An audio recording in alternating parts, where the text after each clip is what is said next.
AP ముఖ్యమంత్రి చంద్రబాబు నాయుడు ఢిల్లీలో పలువురు కేంద్ర మంత్రులతో భేటీ అయ్యారు. రాష్ట్రానికి సంబంధించిన పలు ప్రాజెక్టులు, కేంద్ర పథకాలపై చర్చించారు.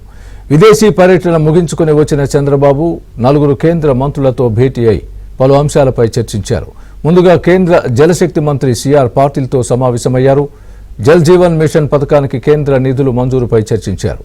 ఆ స్కీమును రాష్ట్రంలో విస్తృత స్థాయిలో ఉపయోగించుకోవాలని భావిస్తున్న ముఖ్యమంత్రి ఈ పథకానికి నిధుల విడుదలపై కేంద్ర మంత్రితో చర్చించారు.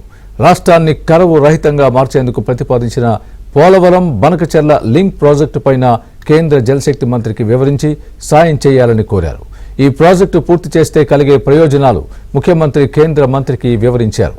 అదేవిధంగా కేంద్ర అటల్ భూజల్ యోజన కార్యక్రమంపై భేటీలో చర్చించారు. భూగర్భ జలాల వృద్ధికి రాష్ట్ర ప్రభుత్వం తీసుకుంటున్న చర్యల్ని వివరించిన సీఎం ఈ కార్యక్రమానికి నిధులు మంజూరు చేయాలని కూడా కోరారు.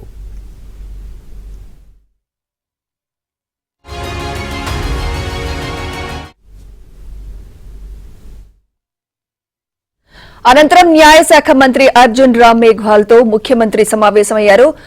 కర్నూలులో హైకోర్టు బెంచ్ అంశంపై ఆయనతో చర్చించారు.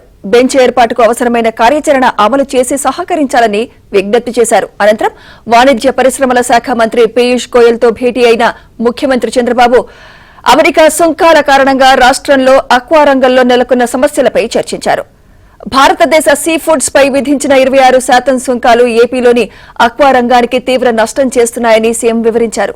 ఈ విషయంలో అమెరికాతో చర్చించి అక్వా రైతులు నష్టపోకుండా చూడాలని కోరారు. దీనికోసం తీసుకోవాల్సిన స్వల్పకాలిక, మధ్యస్థ, దీర్ఘకాలిక చర్యల గురించి పలు ప్రతిపాదనలు సూచించారు.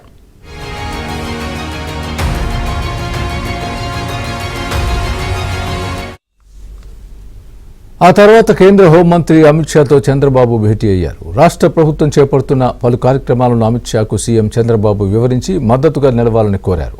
తాజా రాజకీయ పరిణామాలను కూడా చర్చించినట్టు తెలుస్తోంది.